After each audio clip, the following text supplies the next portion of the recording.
All right. Good morning, good day, good afternoon, good evening. Welcome back to the African Crypto Warlord Show. Today I'm going to be doing a Solana analysis. Pretty rare. I do it once every 3 months or something like that. So it'd be good to catch up, just see what the situation is. And yeah, I'm going to be scalping some Solana today. I'm kind of dreading it for like about the last 3-4 weeks. I was wanting to scalp Bitcoin, but the exchange that I wanted to do it on seems to have become a little bit sketchy if you're trading about over $1,000 worth of volume. Um, and yeah, they used to be quite nice in the beginning. No, I think I'm just gonna heed warning and just go back to MXC. So yeah, that's why you're looking at Solana. Solana is free to trade there. If you do want to trade Solana and you have access to the MEX, trade the per pair 1x. You're gonna get better spreads. So just to let you know, all right, 1x is the same as spot. You're just gonna get better spreads. Don't fuck it up. Okay, let's get into it. So I'd say the most important thing today for me would be the 90-minute cone, the 24-hour levels as 24-hour cone. Yeah, we'll jump into those. We'll get the direction of volatility. I'm going to do that first. Before I look at any cones, I'll get the direction of volatility first. Then I'll come do a level analysis on the cones. And then I'll start stating targets.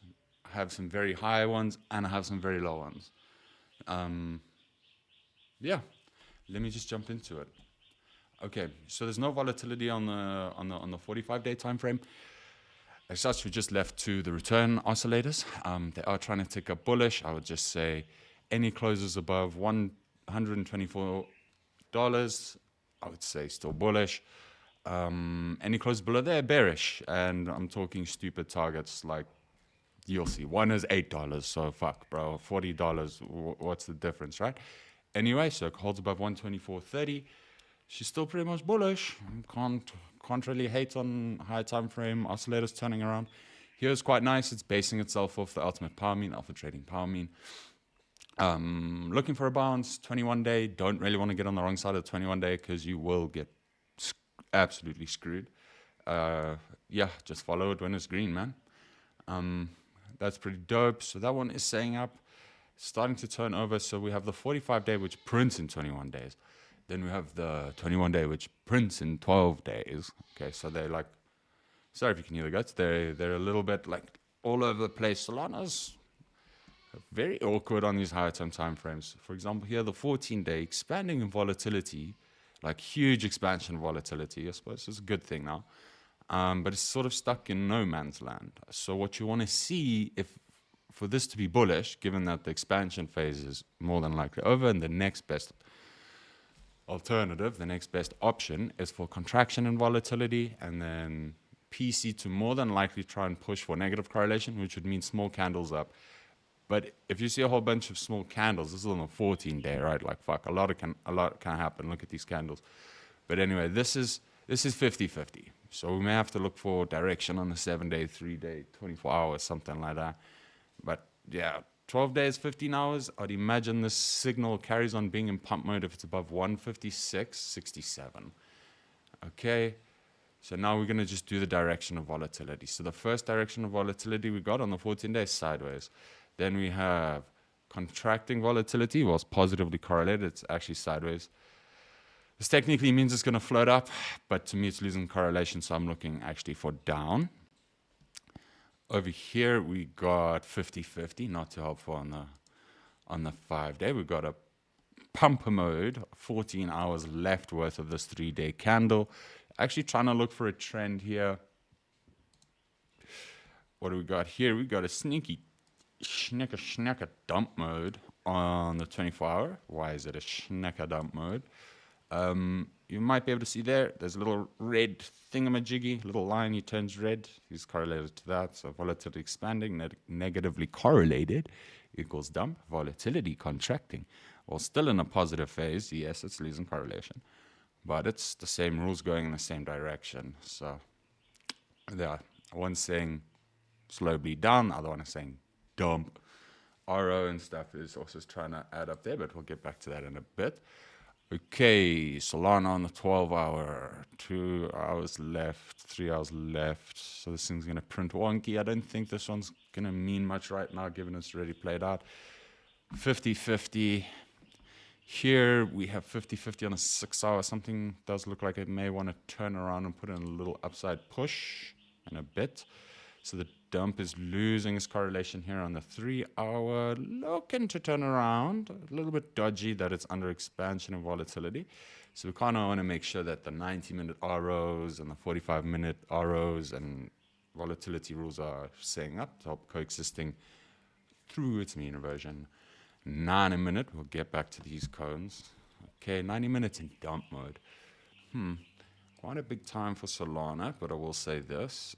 I will be trading, ideally, I don't know how long it would take, so I'm going to have to try this, but what I'm going to be doing is I'm going to try to go from cone level to cone level. So that's about a $2 move. Yeah, it's about a $2 move. Okay. Yeah, so I'll be trading on the 30-second, actually. I'm going to try scalp from cone to cone.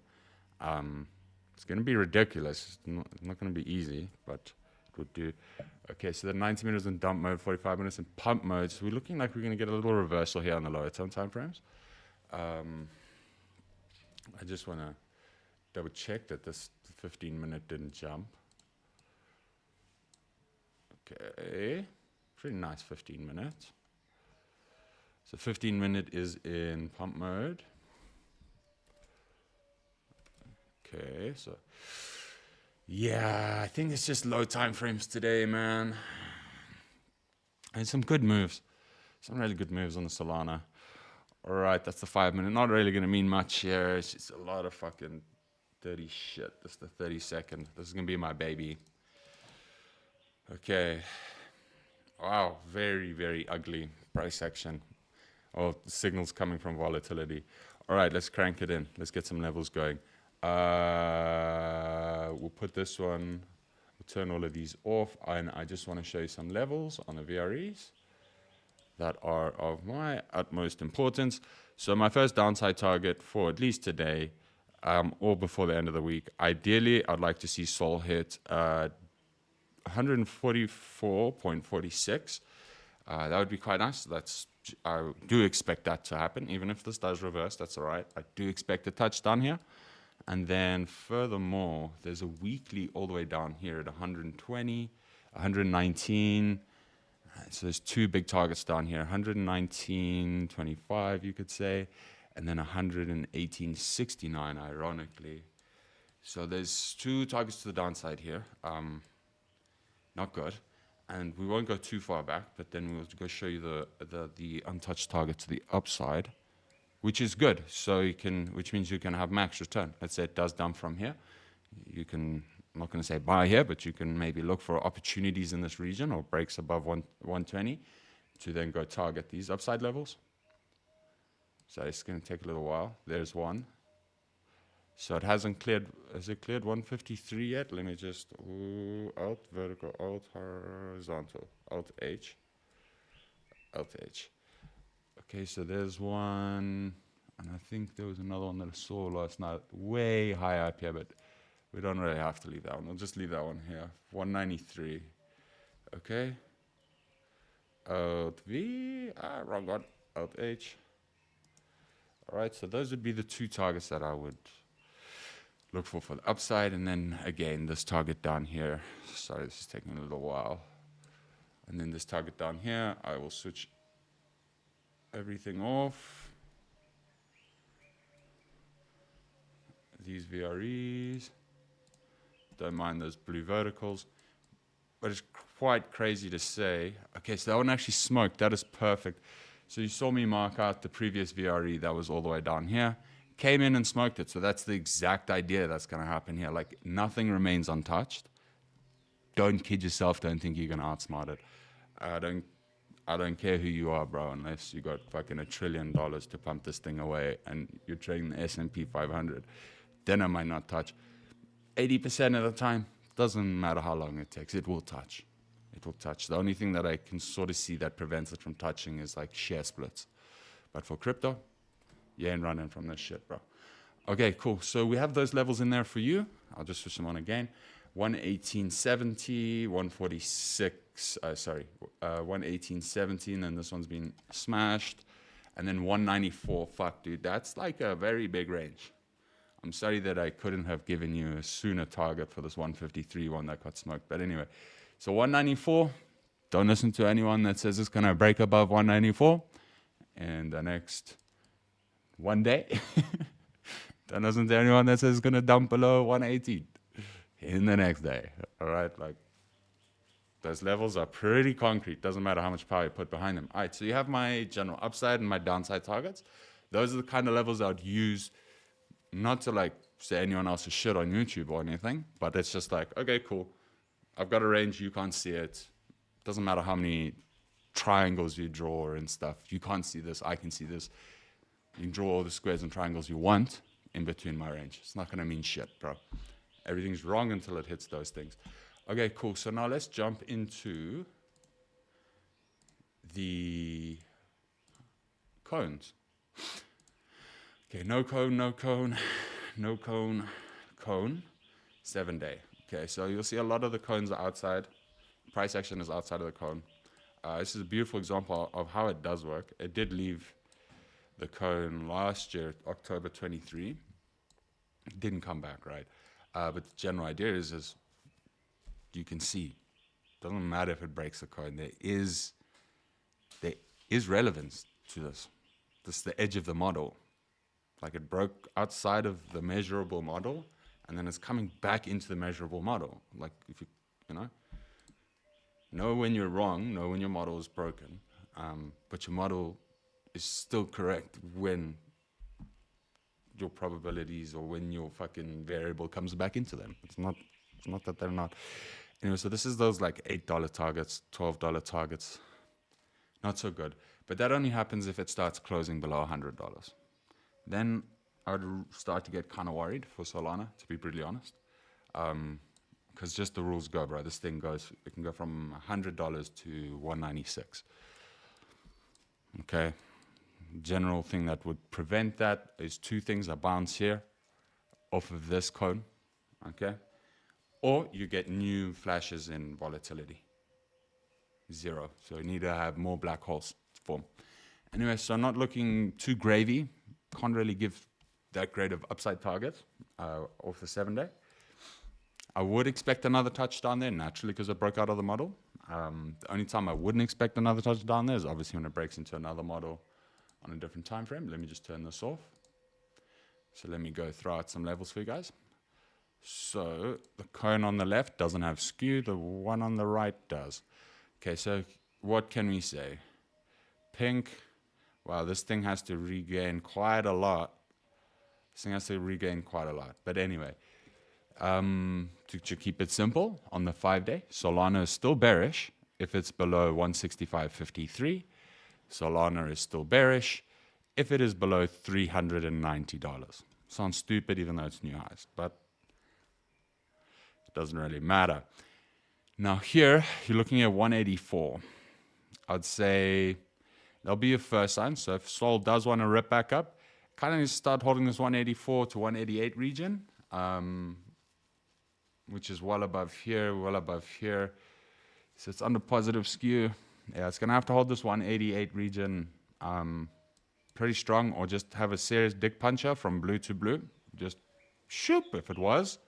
This is the 5 days, not the 1 minute. So it's going to take time if that was to happen. Not much help there. Let's see here. So this will be a lot better for my observations, as I like the 24-hour Laplace distribution cone on the 24-hour. All right, so long story short, came in, range, try to get above pink, failed, try to hold, failed, back into the blues. Any holding above 138, I do look for $200. Any holding above 138, and then any holding above $202, I do look for $295. So I think that's a previous high. Let's see where this pink line is matching up. It might be giving us the signal that the probabilities are in to break previous higher high. So the probabilities come in 3 days' time. So I think by, what's today? So it'll be by Saturday or Sunday. Solana on the 24-hour has been given the statistically significantly probabilistic clearance flight. Let's just talk bullshit. Anyway, over there the probabilities say that it so just by Sunday or whatever, the probabilities will say Sol can break its previous highs, and if it does break its previous highs, it can actually hold a bull market. So if it does go up into the previous highs, I wouldn't expect a hidden bear div first off. That would be my first observation. And that's usually a continuation signal. So as, let's say that's the candlestick, as this pink line starts to break through the top side of the wick, you can see that there's a variance, is what it's called, from previous high to here. And you can do a lot of stuff there. If you're bullish, you can back it with those little triangles, whichever way they go in your direction. But you can do a lot of stuff at that pink line if it does get there. Okay, so we've got all the bullishness out of the way. Let's get bearish. Any closes below 152, I'm ideally looking for another touch at 138.52. If it does get down here, I would expect a decent bounce, maybe $1, $2 bounce from that region before it does fold over more. And then, long story short, any closes below 138, I'll give it the next one, 138.43. I would initially look for $104.50, as that would be the range. Anything in here for hidden bull div is fine. We do have the edge of the cone sitting down here at $82 roundabout. So let's leave this on 24-hour. Yep, we're going back to that target. It's 189. 190, Sol gets above 190. She's got a good chance for being bullish. So yeah, it's 190 to 200. It needs to break into this cone here at 190, and then it needs to shoot through and hold above this pink line at 200 and 201. And if it can do that, it's gonna pump. And if it can't do that, it's pick a number, bro, that's below 10. The fuck you hold this coin for? Anyway, so NFTs, bro. Yeah, same. Anyway, 12-hour contracting is not so much goodness. First target down 144.51. I'm quite happy with that one. We have a monthly, still in the same month at 138.76. A new weekly, that looks like it's only really been touched perfectly once on the 12-hour. There's still a monthly down here at 134.40. Yeah. Let's see. I would imagine a 144.53. Definitely try to give a good bounce. Gonna be fucking noisy. I can't tell you that much. Gonna be choppy. All right, 6 hour, not much. I have a 90-minute cone here. Everyone's sort of stuck in the same position, 90-minute. Okay, cool. So we'll do this 90-minute cone. Now this is more like intraday actionable shit, right? It's not going to take more than, I would say, 4 90-minute candles for this thing to blast from one line to the next or one line to the next. So these are like intraday numbers. Here we go. So this one actually worked out quite nicely. Let me turn this off. Okay, so try to hit the blues. Didn't hit the blue there, didn't hit the blue there. Makes sense. Hold inside the pink. Just gonna arrange, get above the pink, break through, blue. And it started to fail this blue. Initially wanted to push for this blue. Quite a lot of, I would say, decent buy pressure from whoever likes Solana. They're putting it in there. Touch that blue again. What I don't want to do, go to that blue. Perfect recovery. And maintained itself here at the mean. And then just gets dick punched. Boom, up into the other one.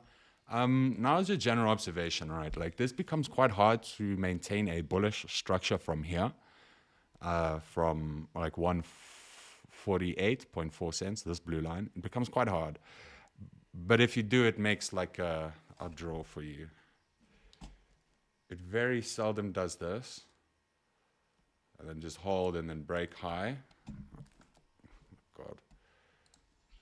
It very seldom does that. And then just breaks higher. You'd be looking for maybe something like this.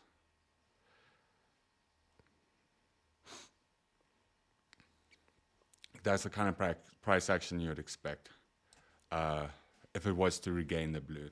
The other one, which is rare, it literally just shoots straight up. But this is the kind of gravy train they have to build. Why do they want to do these kind of things? Hidden bull div. And then when the hidden bull div fails, this is what happens. It'll come down. But if the hidden bull div doesn't fail, roundabout in these regions here, you get a serious continuation. As you can see, it would be, if it did catch this hidden bull div, it would be 172. So that's quite a big move. It's a $30 move. Anyway, I'm done drawing on my charts, but that's how I do look at these lines, if that did make sense.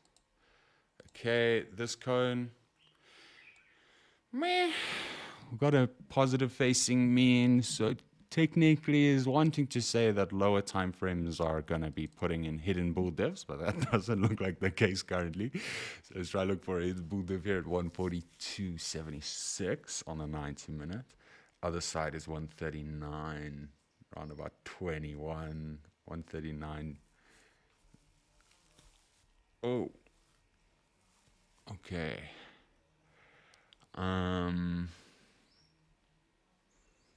90 minutes covered, 45 minutes. It's trying to be in a pump mode. Let's go have a look. You see at this 15 minutes. And then I'll be done. Okay, so here's a pretty cool one, 15-minute. Same thing, but I would expect this to be bearish. All right. I'll say I'm generally bearish on Sol if it's below 149.50. I feel like it's going to be quite hard to actually bounce outside of these cones, but I'm always willing to be proved wrong. I would have preferred, if I was expecting this thing to get out of the cone, I would have preferred a bounce actually again at this blue line. I imagine this is front run. If it didn't touch that blue line, I'd manage a front run, and it will be front run here again to the downside. Okay, then there, yeah. That cone is done. This one did bounce off the VRE. So maybe not a front run there, but I would expect half life. Where's the top side of this cone? Oof. Back into the daily VRE, hey?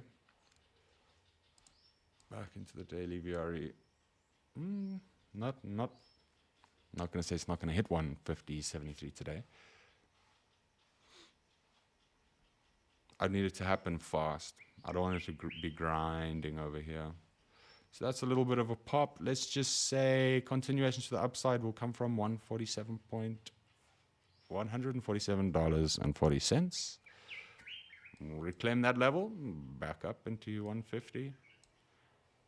Need to see that juice to really kick it out to break yesterday's previous highs. Really need some good juice. High probability is in the book. Okay, and then I'll leave my Discord link below. If you're bored, you can jump in. I'm not giving signals, but even if you thought you could, if I went buy and sell the way I trade, you'd lose money.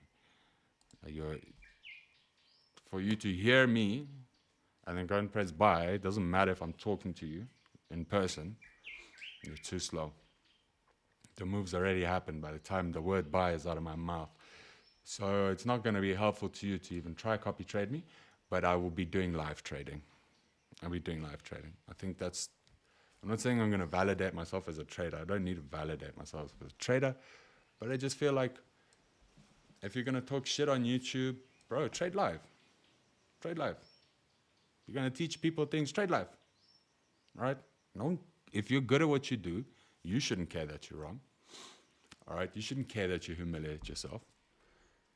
Right? So every day you have a bad day, bro. So who gives a fuck? Sort your shit out if you don't want a bad day. Anyway, so that's what I'll be doing. I'm going to be doing that with Solana. Oh, it's going to be very tough for me. I have to find, it's a fine line between overtrading, crackhead risk, and cementing the trade. which technically means there's about 3 places for me to get in. I'm going to be longing it, even though it will be going down. I might look for some shorts because I'm trading the perps. But naturally, just on 32nd, I'm not trying to pick 2 sides. I don't think I'm physically fast enough, humanly fast enough to be picking both sides. I'll watch on Max if I can reverse the trade. If I can reverse this trade, then I think that'll be quite fun. Then I can long and short. Then it's like playing a game of Nokia 3310 Snake. Anyway, so yeah, so I'm going to be scalping that. You'll see the Discord link below. This is so fucking ugly. You'll see the Discord link below to my Discord. If you want access to the free Alpha trading tools, you'll see a Discord link there called Alpha Trading. Go in there, greet the guys, open a support ticket, greet the guys again, send them your TradingView username, and then you have access to a suite of tools that looks similar to the stuff you see here. It's the free version. It's the free version. Yeah, get you understanding volatility. Anyway, if you guys found this thing helpful, please do like and subscribe. Yeah, jump into my Discord. I'll be trading maybe now in another couple hours. What's the time? Maybe an hour and a half. Let me drink all my coffee, go back to the toilet, and then I'll start again. Okay, cool, man. If you guys found this helpful, please do like and subscribe. If you guys want to increase your trading edge, please go have a look at Alpha Trading Tools. Yeah, let's get it. Let's kill it. I'll catch you guys on the Discord. Much power. Stay fucking well.